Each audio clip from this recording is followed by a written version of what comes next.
चलो, कौन कौन सी परियोजनाएं हमने पढ़ ली थी बताइए। हम पढ़ रहे थे हमारे राजस्थान में सिंचाई परियोजना। कितना अच्छा नाम, सिंचाई परियोजना। और सिंचाई परियोजना के अंदर अभी तक सबसे पहले जाखम परियोजना, फिर अनास परियोजना, फिर चंबल परियोजना, फिर माही परियोजना, फिर भाखड़ा नांगल परियोजना, फिर राहु घाट परियोजना, फिर गंग नहर। ये तो पढ़िए ना। कितनी इजी है देखो, इससे इजी कुछ है ही नहीं। जियोग्राफी का सबसे इजी टॉपिक हम अब पढ़ रहे हैं। जाखम परियोजना कौन सी नदी पर है? जाखम नदी पर। अनास अनास नदी पर। चंबल चंबल नदी पर। देखो कितनी इजी है। माही माही पर। भाखड़ा नांगल परियोजना सतलज नदी पर। राहु घाट परियोजना चंबल। गंग नहर सतलज। कितना इजी। जाखम जो है वो जिस जिले के लिए है, वो जिला कौन सा है? प्रतापगढ़। और यहां से 5.5 मेगावाट क्या होती है? विद्युत उत्पत्ति। कितना इजी। जाखम परियोजना, जाखम नदी, प्रतापगढ़, 5.5 मेगावाट। बस खत्म, 1 मिनट में खत्म। हाँ, अनास कौन से जिले के लिए? बांसवाड़ा, और 140 मेगावाट। अनास परियोजना, अनास नदी, बांसवाड़ा, 140 मेगावाट कंप्लीट। चंबल नदी राजस्थान 50 और MP 50, total 386 megawatt. 193 megawatt. 193 megawatt Rajasthan के लिए और 193। इसी परियोजना के तहत टोटल 4 बांध बने हुए हैं। 4 बांध बने हुए हैं, 3 चरणों में बने हुए हैं। पहले चरण में गांधी सागर और कोटा बैराज, दूसरे में राणा प्रताप और तीसरे में जवाहर सागर। ये जो कोटा बैराज है ना, ये देखो ये कौन सा है? कोटा बैराज। इस कोटा बैराज से 2 नहरें निकाली गई है। चंबल नहर बूंदी के लिए और सवाई माधोपुर के लिए निकाली गई थी इंदिरा गांधी लिफ्ट नहर परियोजना। इस पूरी चंबल परियोजना से टोटल 14 लिफ्ट नहरें निकाली गई थी, जिनमें से 8 राजस्थान के लिए, 6 एमपी के लिए, 8 में से 2 कोटा के लिए और 6 बारां के लिए। कोटा के लिए 2 थी, जालीपुरा और दिगोद, और बारां के लिए 6 थी, सोरखंड, कचारी और कौन सी? गणेशगंज, पचेल, अंता फर्स्ट और अंता सेकंड। कितना इजी है, बहुत इजी है, ये इतना इजी है। फिर है माही परियोजना, माही नदी और किन किन के मध्य है? तो याद रखिएगा, राजस्थान और गुजरात। अच्छा, इसमें राजस्थान का कितना हिस्सा? याद करो, आपको दुख हुआ था थोड़ा सा क्या? और गुजरात को कितना हिस्सा है? 55। लेकिन अच्छी खबर थी, फिर आप खुश हो गए थे कि सर चलो 140 मेगावाट जो विद्युत उत्पादित की जाती है वो संपूर्ण राजस्थान के लिए है। ठीक था। इसके तहत 3 बांध बनाए गए थे। 2 बांध राजस्थान में, एक माही बजाज सागर और एक कागदी पिकअप, और एक गुजरात में कंडाणा बांध। कितना इजी था। फिर हमने पढ़ा था भाखड़ा नांगल परियोजना। ये जो भाखड़ा नांगल है, ये पंजाब, हरियाणा और राजस्थान, PHR, पंजाब, हरियाणा, राजस्थान के लिए। राजस्थान के लिए अच्छी खबर थी कि 15.22% हिस्सा किसके लिए था? राजस्थान के लिए, है ना। राहु घाट परियोजना चंबल नदी पर है। ये भी राजस्थान और एमपी के लिए मामला 50-50 था। और 158 मेगावाट, जिसमें से 7979 राजस्थान के लिए और एमपी के लिए। हाँ, फिर हमने पढ़ा था गंग नहर, ये तो गंगानगर के लिए। बस यही तो पढ़ा है सब कुछ। इजी है रे, बहुत इजी है। कितना इजी है पता है? ये इतना इजी है। अब हम पढ़ने जा रहे हैं अगली परियोजना। हेडिंग डालो नर्मदा नहर परियोजना। ये सब कुछ याद है कि नहीं है आपको? मुझे तो है, देख लो, मुझे तो है। अब आप अपना भी सबूत दो। कैसे दोगे?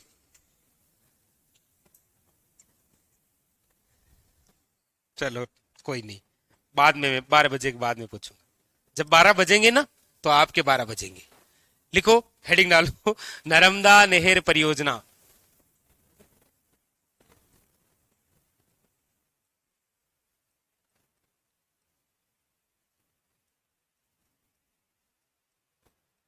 एसएससी के एग्जाम देते हो कभी? तो नर्मदा नदी किसकी बेटी है? ये कौन सा क्वेश्चन हुआ? एसएससी का एग्जाम देते हैं, इसका मतलब बेटी पूछोगे? पूछ रखा है नर्मदा नदी किसकी बेटी है? भगवान शिव की। पता है? पढ़ा कभी ऐसा? नहीं, कोई नहीं, मत पढ़ो। नर्मदा नहर परियोजना कब? तो याद रखिएगा, मार्च 2008 की बात है।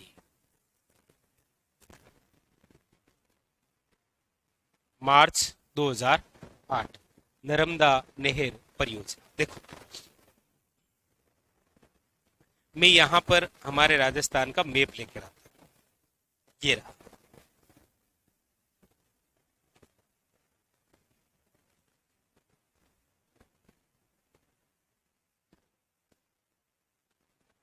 बस ठीक। यहां पर कौन सा राज्य है? गुजरात। यहां पर एक बांध बना हुआ है।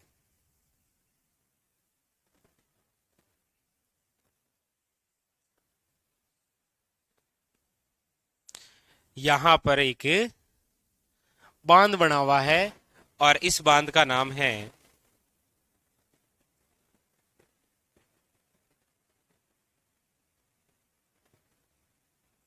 सरदार सरोवर बांध। और ये सरदार सरोवर बांध कहां पर बना हुआ है? तो गुजरात में। ये जो सरदार सरोवर बांध गुजरात में बना हुआ है, ये कौन सी नदी पर बना हुआ है? हाँ, नर्मदा नदी है ना, चर्चा इसी की कर रहे हैं।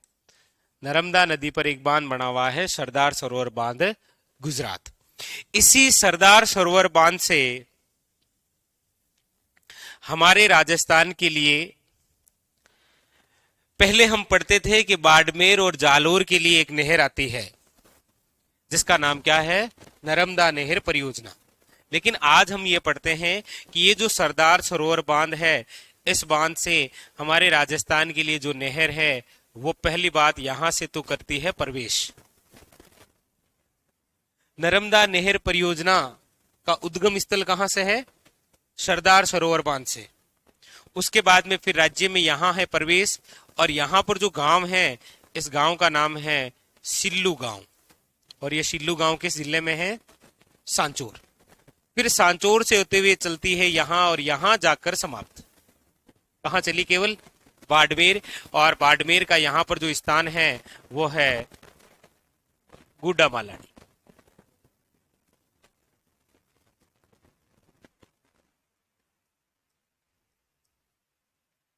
बस ये जो नहर है ना, इसी को हम पढ़ते हैं किस नाम से? नर्मदा नहर परियोजना। कब बनी? मार्च 2008। राजस्थान में ये कहां से प्रवेश करती है? सिल्लू गांव कहां है? और अंतिम छोर कहां पर है? यानी कि कौन से? बाड़मेर में। यानी कि नर्मदा नहर परियोजना से राजस्थान के कितने जिले लाभान्वित होते हैं? 2। कौन कौन से? सांचौर और बाड़मेर। देखो इसके बारे में कुछ कुछ बातें। तो पहली बात तो ये कब है, तो टाइमिंग है 2008। अच्छा, दूसरी बात पूछे आपको कि ये कौन सी नदी पर है, कभी गलती से पूछ ले तो पूछ ले, याद रखिएगा नर्मदा नदी। अच्छा, अगली बात पूछी जाए कि इसका उद्गम, उद्गम का मतलब है कि नर्मदा नहर परियोजना है, इसकी शुरुआत कहां से होती है, तो आप कहेंगे सरदार सरोवर बांध, सरदार सरोवर बांध। और ये जो सरदार सरोवर बांध है आप सब जानते हैं कहां पर है, ये गुजरात। कहां पर है, गुजरात के अंदर। ये जो नर्मदा नहर परियोजना है इसकी यानी कि राजस्थान में प्रवेश कहां से है ये, तो आप कहेंगे प्रवेश है सिल्लू गांव से। और सिल्लू गांव कहां है आपके, याद रखिएगा सांचौर में। अगली बात अंतिम छोर,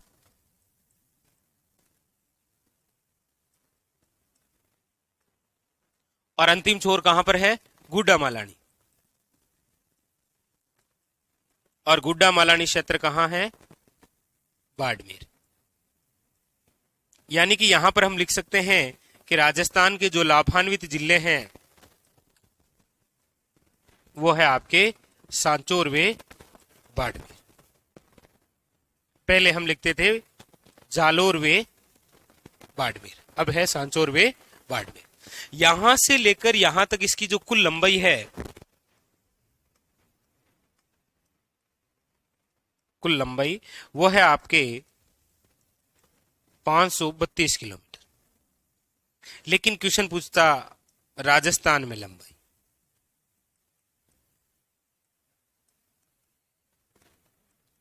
तो राजस्थान में जो लंबाई है वो है 74 किलोमीटर। जैसे इससे पहले हमने पढ़ा था गंग नहर, गंग नहर की टोटल कितनी लंबाई है,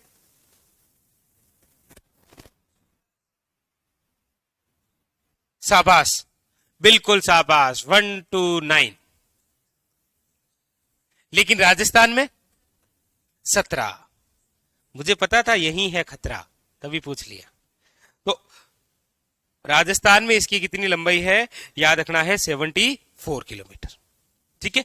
लेकिन एक बार आरएसएस बोर्ड ने यह पूछा कि नर्मदा नहर परियोजना से कितना पानी राजस्थान को मिलता है,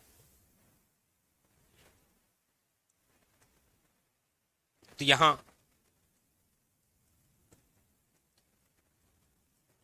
राजस्थान को पानी, तो राजस्थान को पानी मिलता है 0.50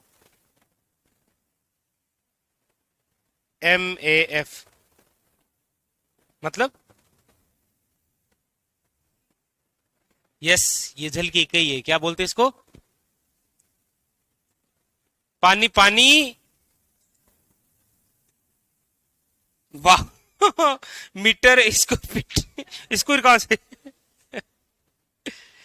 मिलियन एरिया फिट। तो कितना मिलता है, याद रखना 0.50 MAF, ये क्वेश्चन पूछा गया। अच्छा, अब ये तो डायरेक्ट आपके नर्मदा नहर परियोजना है जिसकी टोटल लंबाई 532 किलोमीटर है। राजस्थान में लंबाई कितनी है, 74। लेकिन याद रखना यहां सांचौर के लिए यहां से एक छोटी सी शाखा निकाली गई है जिसका नाम है सांचौर लिफ्ट नहर। सांचौर लिफ्ट नहर, जैसे मैंने आपको एग्जांपल दिया था कि ये आपका खेत है, ठीक है, पड़ोसी वाले से पानी ले रखा है आपने, और पड़ोसी वाली ट्यूबवेल से जिस धोरी से पानी आता है वो ये है।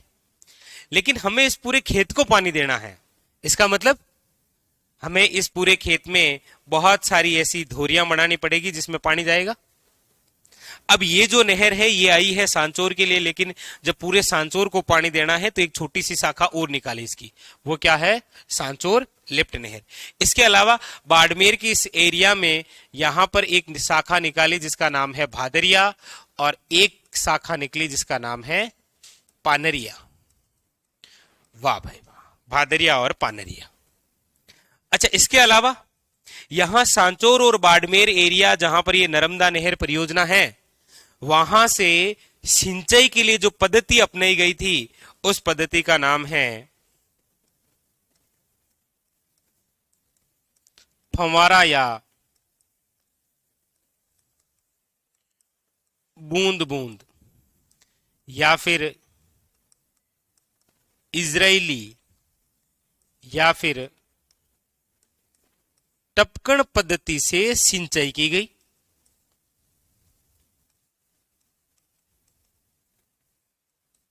तो पूछा जाता है कि राजस्थान की वे पहली नहर जिससे राजस्थान में पहली बार सिंचाई बूंद बूंद, फंवारा या इजरायली या फिर टपकन पद्धति से, तो याद रखिएगा नर्मदा नहर परियोजना। अच्छा, इसका नाम इजरायली पद्धति इसीलिए है क्योंकि इजराइल से ली गई है।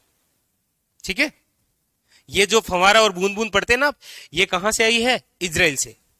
इसीलिए इस पद्धति से इससे क्या की गई? सिंचाई।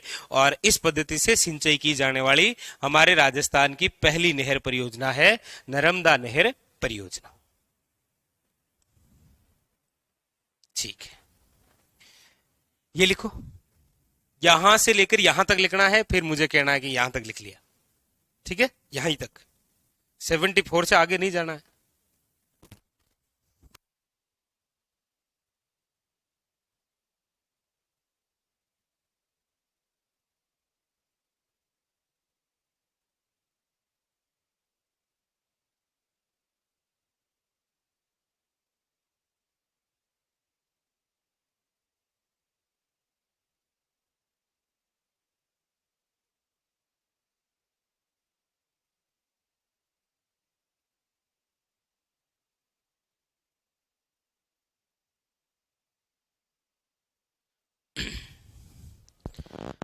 तो कल आते ही सारी परियोजना पूछूंगा मैं।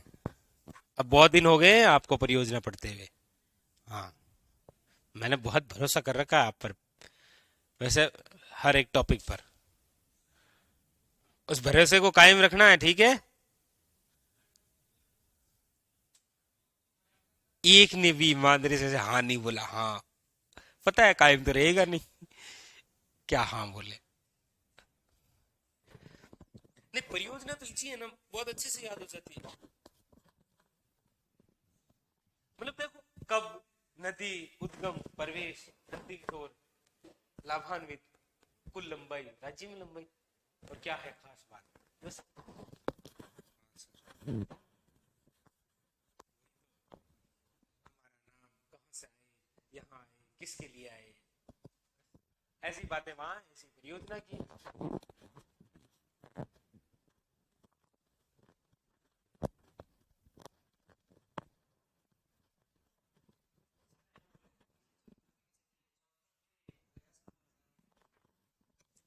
ये यहाँ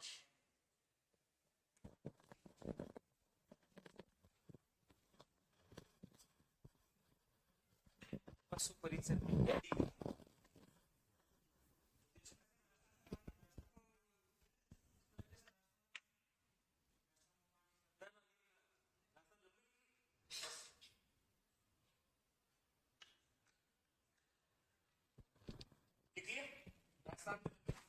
74। चलो आगे। तो लंबाई तो आपको सारी याद ही होगी, नदियों वदियों की, माही वाही की। माही की लंबाई, माही की लंबाई राजस्थान में कितनी है? माही की लंबाई, बच गई आपकी इज्जत, बच गई क्लास की। क्यों पढ़ा इतना, कल छुट्टी थी तो। अच्छे से गलती से आ गया 171। टोटल लंबाई है 576। ये लिख लिया राजस्थान में लंबाई। इसके बाद में लिखो 3 लिफ्ट नहरें। इसके जस्ट बाद में लिखो 3 लिफ्ट नहरें निकाली गई है। देखो, एक चीज तो होती है शाखा, एक चीज होती है लिफ्ट नहर। लिफ्ट नहर का मतलब है कि इस नहर से जो पानी गया है उसको लिफ्ट नहर इसीलिए नाम दे रहे हैं क्योंकि इस लिफ्ट नहर का पानी पेयजल के लिए भी है और सिंचाई के लिए भी है। यदि केवल पेयजल के लिए होता तो हम कह देते कि यह शाखा है। ठीक है, तो 3 लिफ्ट नहर कौन कौन सी है? एक तो लिखो सांचोर लिफ्ट नहर, सांचोर के लिए सांचोर लिफ्ट नहर।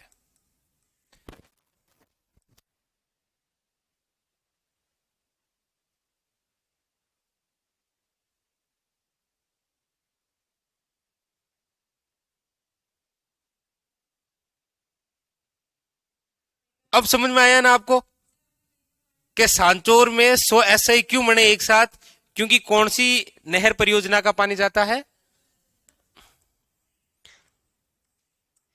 एक लिखो भादरिया लिफ्ट नहर, और अभी बीकानेर को गया नहीं है पानी, अब जाएगा तो वहां पर भी मैं आपको बताऊंगा कि सर्वाधिक टॉपर उदी से रे।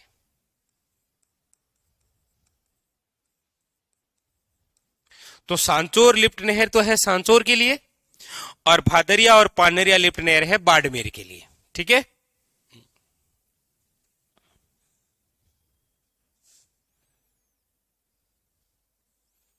हाँ संजना क्या पूछ रहे हैं आप? वापस पूछिए एक बार, क्या पूछ रहे थे?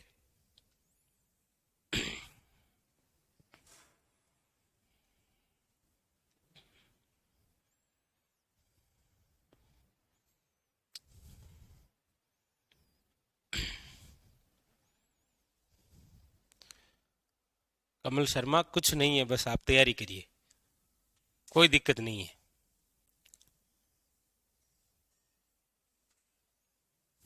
लिख लिया? फिर ये लिख लो राजस्थान को कितना पानी है और विशेषता, बस ये 2 बातें। फिर एक बार ऐसे ही पूछ लिया गया था, क्या पूछ लिया गया था? मैं अभी आपसे कॉमन साइंस का क्वेश्चन पूछूंगा आपसे, मतलब वो भी आ जाएगा तो आप कर लोगे क्या?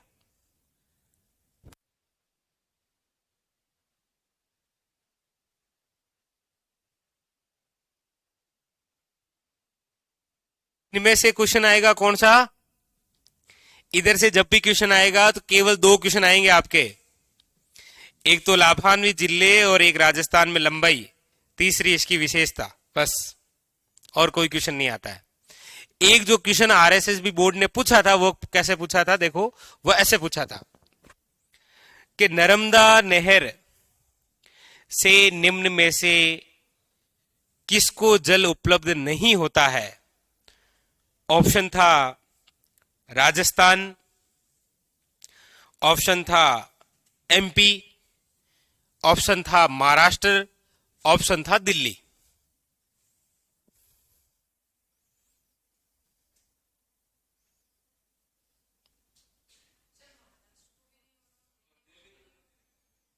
फिर एमपी को हो रहा है क्या? ये नदी एमपी से आती है, एमपी से चलते हुए महाराष्ट्र से इधर से, तो नर्मदा का पानी जाता है किस किस को? एमपी, महाराष्ट्र, गुजरात, राजस्थान, दिल्ली को नहीं जाता है, दिल्ली को मिला ठेंगा। समझे? ऐसे भी क्वेश्चन आ सकता है घुमा के, तो वो आपको जहन में, हाँ हाँ, तो ऐसे ऐसा जहन में आ जाए तो याद रखना आपको कि ऐसा क्वेश्चन भी बन सकता है। तो उसमें आपको ऐसा सोचना, अच्छा राजस्थान को आता है, गुजरात है, नर्मदा खुद एमपी से, महाराष्ट्र के कनक पहाड़ियों से, ऐसा कुछ सोचते रहना है। ठीक है, सोच लोगे वो तो मुझे पता है।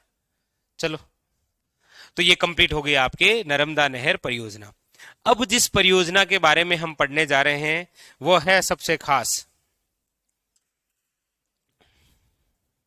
सबसे इंपॉर्टेंट, सबसे विश्व की सबसे बड़ी परियोजना।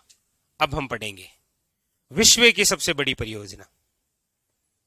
लेकिन उससे पहले चलो एक छोटी सी और पढ़ा देता हूं आपको, है? एक पढ़ा देता हूं, राजीव गांधी सिद्धमुख नहर नहर परियोजना, नाम सुना है कभी?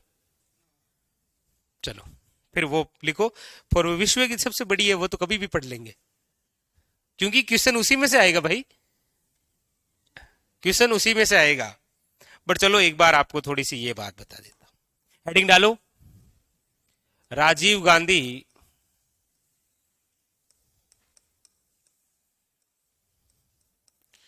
सिद्धमुख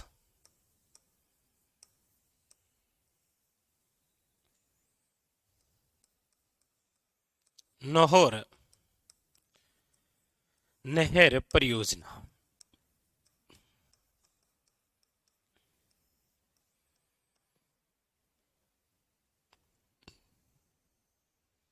देखो वैसे इस परियोजना का केवल नाम क्या था, ये नहर नहर परियोजना। ठीक है, क्योंकि नहर नहर तहसील है हनुमानगढ़ में, इसीलिए सर्वाधिक लाभान्वित जिला भी हनुमानगढ़ ही है। अभी हम लिखेंगे कि हनुमानगढ़ और चूरू दो है, लेकिन सर्वाधिक वो है। तो इसका नाम तो था नहर नहर परियोजना, और ये जो नाम था नहर नहर परियोजना, उस समय इसका जो शिलान्यास है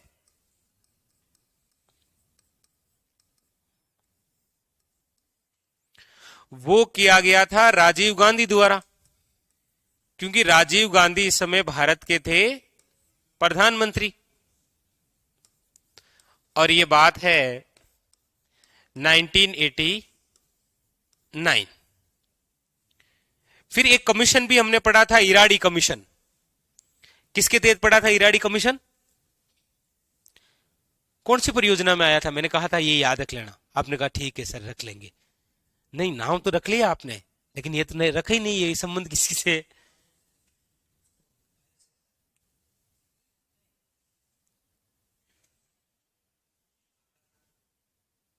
इराडी कमीशन होगा, कोई इराडी कमीशन क्या कर लेगा। मैंने, आपको नहीं पता, इनको मैंने अच्छे से कहा था, मैंने कहा था इराडी कमीशन ध्यान रखना, इन्होंने कहा हाँ सर। तो इन्होंने इराडी कमीशन तो ध्यान रखा, लेकिन है कहां ये नहीं रखा। तो एक परियोजना पड़ी थी जिसका नाम है व्यास परियोजना। व्यास परियोजना में एक समझौता भी लिखाया था, राजीव लोंगेवाले समझौता। इराडी कमीशन, इराडी कमीशन बैठी इसीलिए थी क्योंकि व्यास के अंदर रावी नदी का पानी भी लाना है हमें, लाना ना, तो उससे संबंधित है ये। तो शिलान्यास किया गया था 1989 के अंदर राजीव गांधी द्वारा। और कौन सी नदियों पर है ये परियोजना? तो याद रखिएगा, रावी वे व्यास। लेकिन 1991 के अंदर राजीव गांधी की हत्या कर दी गई, और जिस समय इसका शिलान्यास किया गया था उस समय इसका जो निर्माण है परियोजना का, इस निर्माण के अंदर जो आर्थिक सहयोग मिल रहा था वो मिल रहा था यूरोपियन संघ से। आर्थिक सहायता कौन कर रहा था? यूरोपियन संघ, जैसे बोलते हैं आप ईयू, बोलते हैं ना यूरोपियन संघ। तो यह आर्थिक सहायता कर रहा था, लेकिन तब तक 1991 के अंदर राजीव गांधी की हत्या कर दी गई, तो काम रुक गया। तो काम वापस शुरू हुआ, वापस शुरू हुआ तब तक हमारे यहां 1998 के अंदर परमाणु परीक्षण हो गया, हुआ। तो यूरोपियन संघ ने आर्थिक सहायता देने से मना कर दिया अचानक से। जैसे अचानक से आपने अपने घर में शादी वादी पूरे पूरे टेंट वाले को दे दिया ठेका, मिठाई वाले को दे दिया, इधर सोनार को दे दिया, और पैसे देने वाले ने अचानक से फोन बंद कर लिया। अब क्या होगा आपका? तो यानी कि यूरोपियन संघ, क्योंकि यहां पर भारत में परमाणु परीक्षण हो चुका था, यह बात यूरोप वालों को अब अच्छी लग रही, लेकिन उस समय अच्छी नहीं लगी थी ना, क्योंकि भारत एक शक्ति की ओर बढ़ रहा था। इसीलिए यूरोपियन संघ ने अपने हाथ वापस खींच लिए, बोला हम सहायता नहीं करेंगे। तब यहां पर आर्थिक सहायता के लिए 1998 में नाबार्ड आया। नाबार्ड ने सहयोग किया। किसने सहयोग किया? नाबार्ड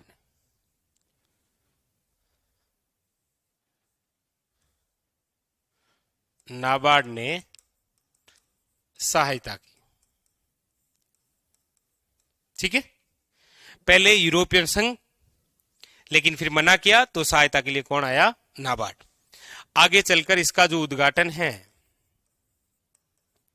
वो हुआ आपके 2002 में, और राजीव गांधी जो सिद्धमुख नहर नहर परियोजना है, इससे जो लाभान्वित हैं वो है आपके हमारे राजस्थान के 2 जिले। कौन कौन से? एक हनुमानगढ़ है और एक चूरू है। हनुमानगढ़ की 2 तहसीलें नोहर और भादरा, जबकि चूरू की एक तहसील है जिसका नाम क्या है? राजगढ़। इनको पानी जाता है रावी और व्यास नदियों से। ठीक है, अब आप यहां पर इसे 2012 के अंदर और भी देखेंगे, हो सकता है कहीं पर 2002 और आप 2012 पढ़े, तो पुनः इसकी शुरुआत होगी थी 2002 के अंदर। लिखो,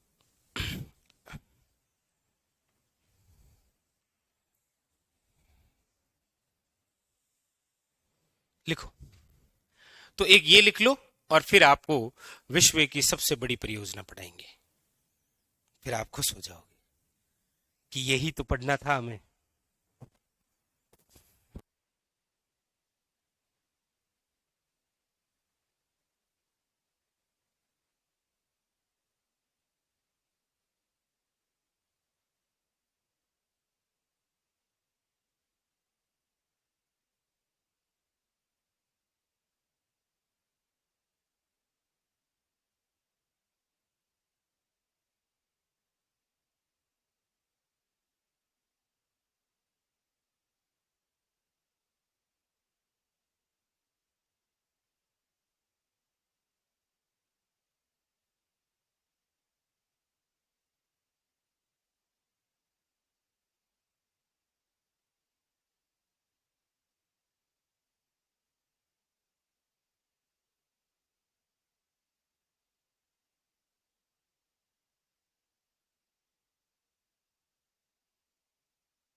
जब ये शुरू की गई थी ना परियोजना, तब ये केवल किसके लिए थी?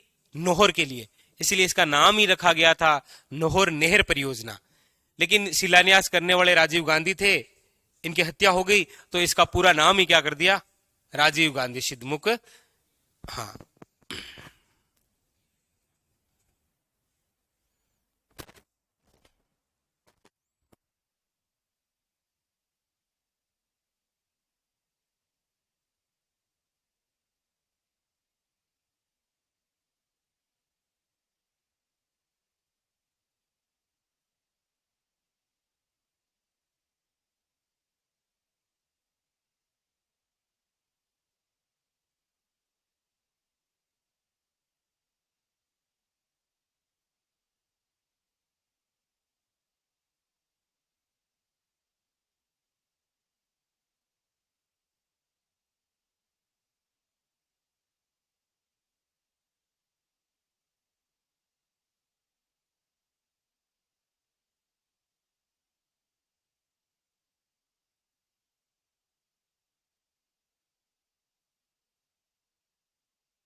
जैसे मैंने आते ही लिखा था ना ऐसे परियोजनाओं के नाम, फिर सामने वो बात, तो ऐसे 10-10 बार लिखो भाई।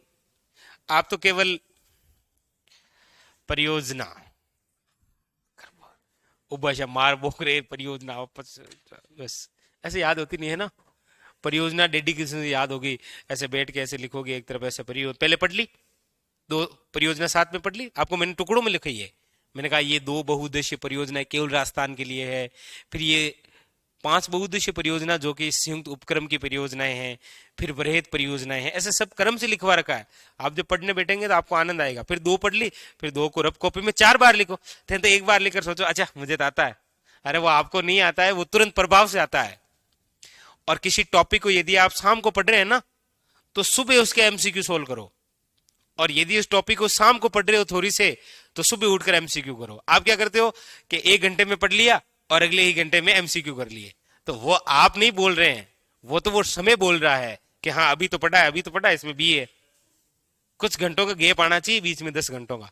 फिर वो माइंड रिप्रेस करता है कि याद रहेगा या नहीं रहेगा। नहीं रह रहा है तो अपने आप पता चल जाएगा, वापस पढ़ना है।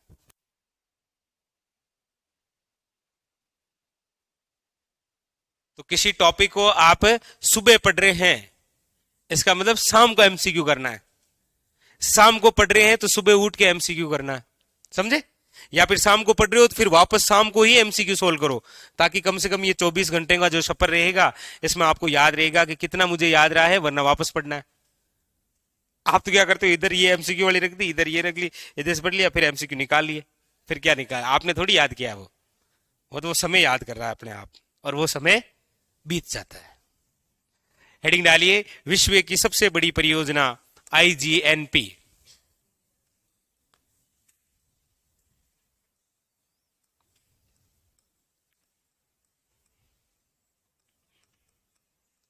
इंदिरा गांधी नहर परियोजना। मतलब स्टूडेंट बोलते हैं कि ये इतनी बड़ी है, लिखेंगे तो भी आपके 3 पेज भर जाएंगे, 3-4 पेज। और कहते हैं कि याद नहीं होता है, लेकिन मैं आपको ये याद करवा दूंगा, ये मेरी गारंटी है। ठीक है, तो आपको चिंता नहीं करनी। इसको मैं इस हिसाब से टुकड़ों में लिखूंगा कि आप क्या याद करोगे।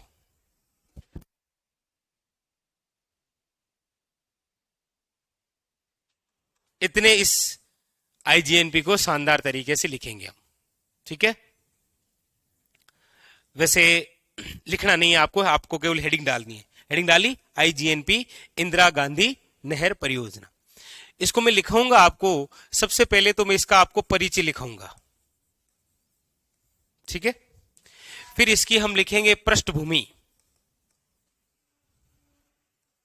यानी कि ये किस प्रकार से है।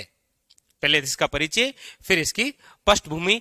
उसके बाद में इसी से संबंधित हम लिखेंगे लिफ्ट नहरें, इसी से संबंधित लिखाऊंगा आपको शाखाएं। 4 भागों में है ये। यदि मैंने एक साथ लिखा दिया तो फिर आपके पानी आता रहेगा और जाता रहेगा, कोई ज्यादा फर्क पड़ना नहीं।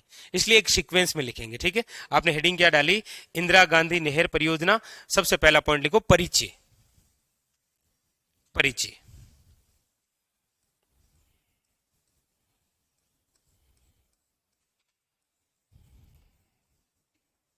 परिचय।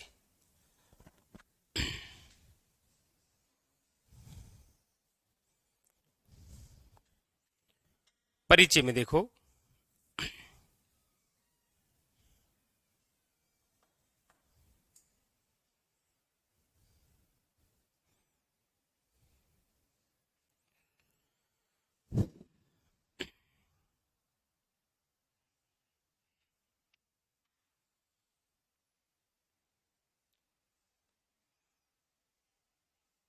बस केवल कितनी बातें हैं परिचय में, 6 बातें।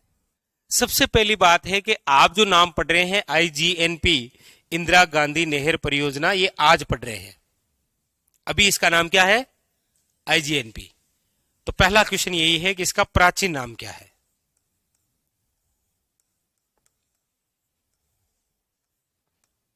तो याद रखिएगा, इसका जो प्राचीन नाम है वो है राजस्थान नहर।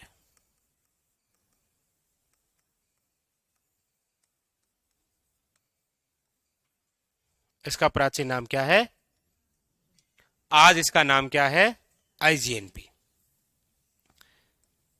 इसका उपनाम क्या है, इसे बोलते हैं, याद रखिएगा, मरुगंगा। यानी कि मरुस्थल के लिए ये एक गंगा के समान है। इसीलिए क्या कहा गया है, मरु गंगा। लेकिन जब पूछा जाए कि निम्न में से किसे मरुस्थल की गंगा कहा जाता है, तो फिर वो लूणी नदी।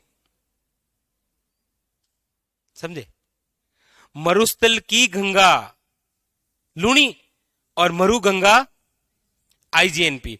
और आईजीएनपी एक वरदान है उत्तर पश्चिमी राजस्थान के लिए, इसीलिए इसे बोलते हैं राजस्थान की लाइफलाइन, राजस्थान की जीवन रेखा।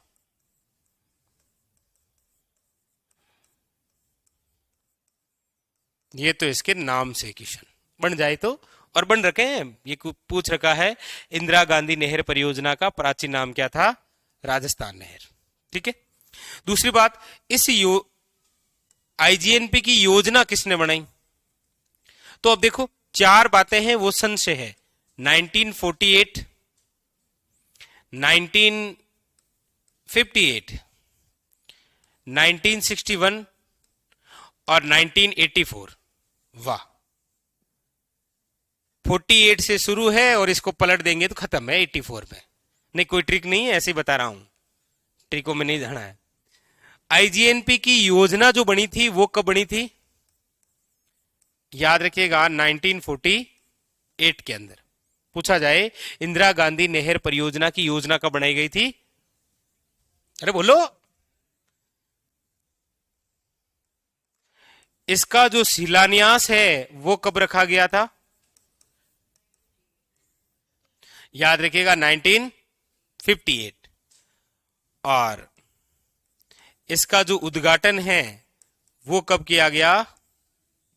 1961 के अंदर। और आज ये जो आप नाम पढ़ रहे हैं ना, आईजीएनपी, ये नामकरण कब किया गया था? भाई इसका प्राचीन नाम तो क्या था? तो राजस्थान नहर का नाम बदलकर आईजीएनपी कब किया गया? ये क्वेश्चन पूछ रखा है। अरे नहीं, मैं समझ गया।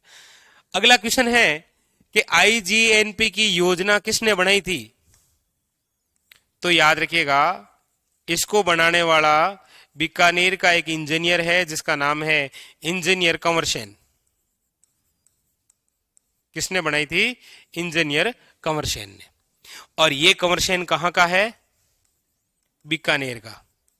याद रखिएगा, इसी कंवर सेन को कहा जाता है मरुस्थल का भागीरथ। क्या कहा जाता है? भागीरथ। क्योंकि राजस्थान का भागीरथ कहा जाता है गंगा सिंह को। हमने पढ़ा था ना गंगनेर में, पलट के देखो लिखा है क्या, पलटो पलटो, नहीं लिखा है? देखो गंगनेर में देखो लिखा ही नहीं लिखा ही?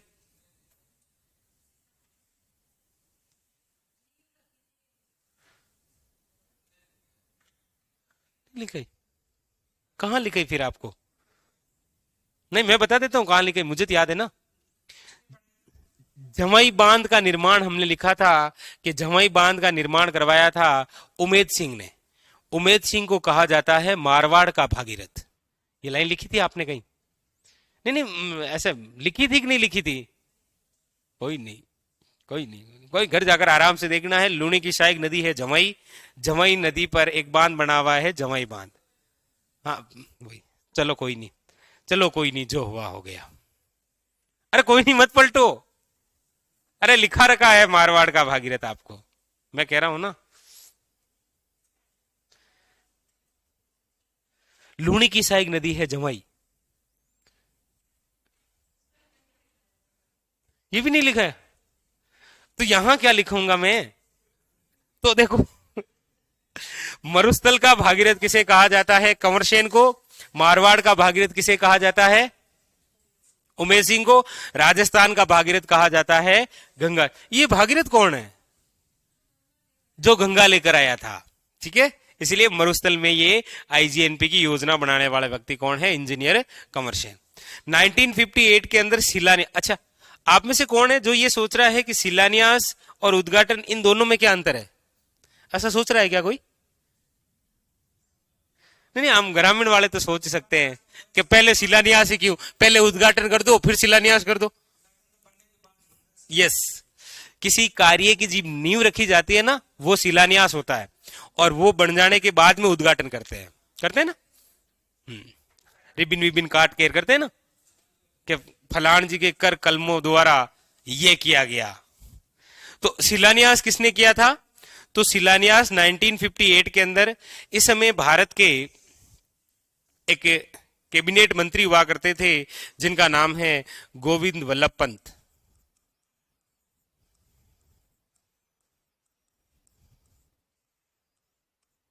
सरदार वल्लभ भाई पटेल नहीं है यहां पर। क्या नाम है? पूरा नाम याद रखना है इसका। केवल वल्लभ याद करके जाओगे और पहला ऑप्शन आएगा वल्लभ भाई पटेल, तो याद रखना कौन है? गोविंद वल्लभ पंत, जिनके द्वारा शिलान्यास किया गया। उद्घाटन जिसके द्वारा किया गया था वो है आपके डॉक्टर सर्वेपल्ली राधाकृष्णन। कौन थे इस समय ये? उपराष्ट्रपति भारत के। तो इनके द्वारा क्या किया गया था? उद्घाटन। और आईजीएनपी नाम कब रखा गया था? बस ये हुआ इसका परिचय। समझ में आ गया परिचय? प्राचीन नाम, उपनाम, योजना, शिलान्यास, उद्घाटन और नामकरण। कितना इजी है? 48, 58, 61, 84। राजस्थान नेर, लाइफलाइन। उतारो।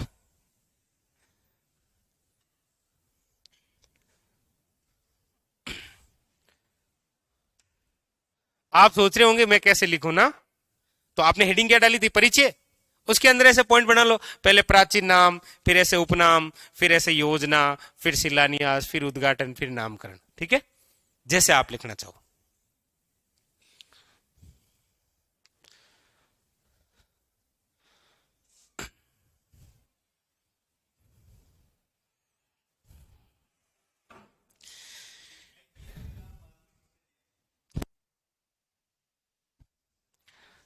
ऐसी योजनाओं के नाम जब जब कोई सरकार बनती है ना, तो पहले राजस्थान नेहरू था, लेकिन 1984 में कांग्रेस ने इसका नाम बदलकर इंदिरा गांधी जी के नाम पे क्या कर दिया?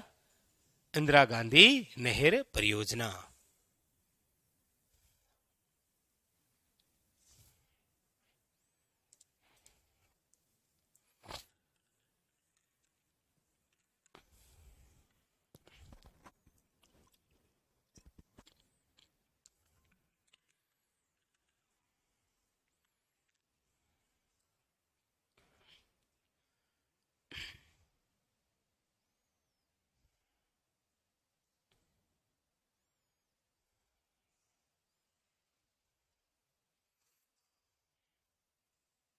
अच्छा, डेट लिखो इसकी।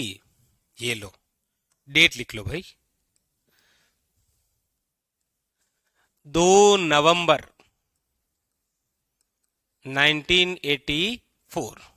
ठीक है।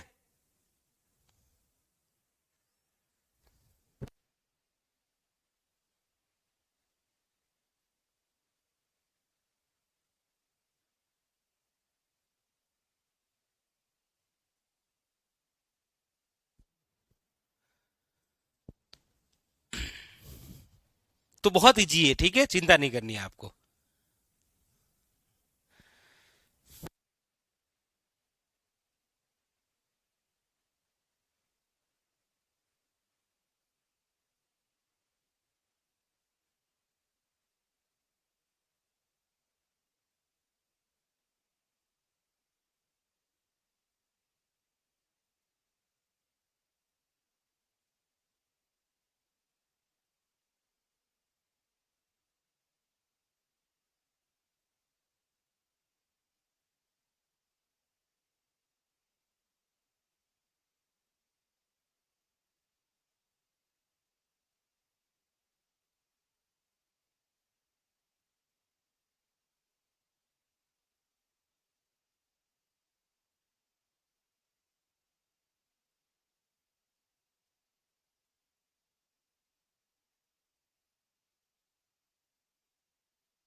उमेद सिंह। नहीं, यहां लिखूं, यहां लिखूं, आगे लिखा देंगे। चलो, तो अब हम पढ़ते हैं आईजीएनपी की पृष्ठभूमि। हेडिंग डालो पृष्ठभूमि। हाँ हाँ, हेडिंग डालो पृष्ठभूमि।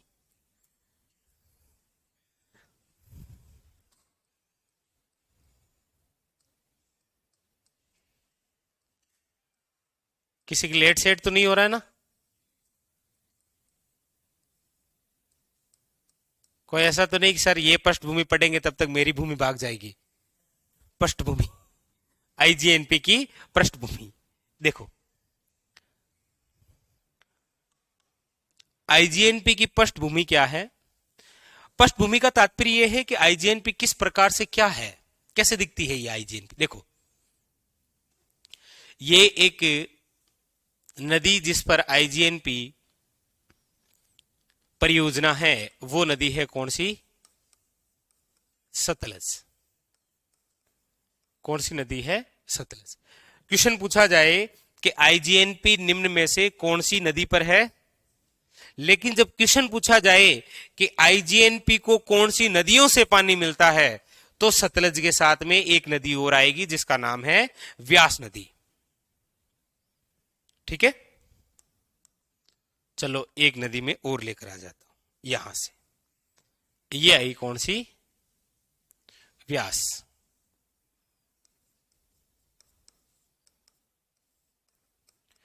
तो सतलज नदी और व्यास नदियों से जलापूर्ति होगी किस परियोजना को? आईजीएनपी। दो बातें समझ में आई? पूछा जाए आईजीएनपी निम्न में से किस नदी से संबंधित है? सतलज। आईजीएनपी को जलापूर्ति किन दो नदियों से होती है? सतलज और व्यास। वहां पर ऑप्शन होगा ये। अच्छा, सतलज नदी के अंदर व्यास नदी का पानी मिलाने के लिए और राजस्थान के लिए नहर लाने के लिए यहां पर बनाया गया है एक बांध, और इस बांध का नाम है, याद रखिएगा, हरि के बेराज।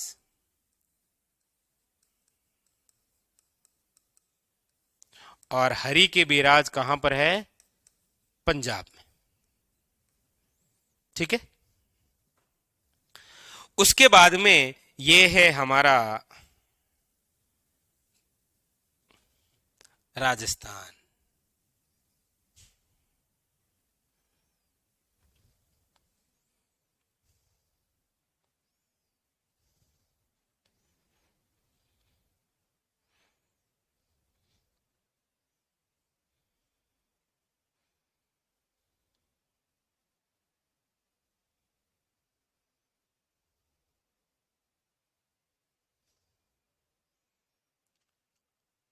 सतलज नदी, व्यास नदी, और एक बांध बना दिया कौन सा? हरि के बेराज। फिर इसके बाद में यहां से ये नहर की धारा और प्रवेश करवाई गई यहां से। जहां से ये आईजीएनपी हमारे राजस्थान में प्रवेश करती है वो स्थान है मसीतावली हेड। कौन सा हेड है? मसीतावली हेड। और मसीतावली हेड कहां पर है? याद रखिएगा, हनुमानगढ़ में। इसका जो अंतिम छोर है वो है आपके यहां,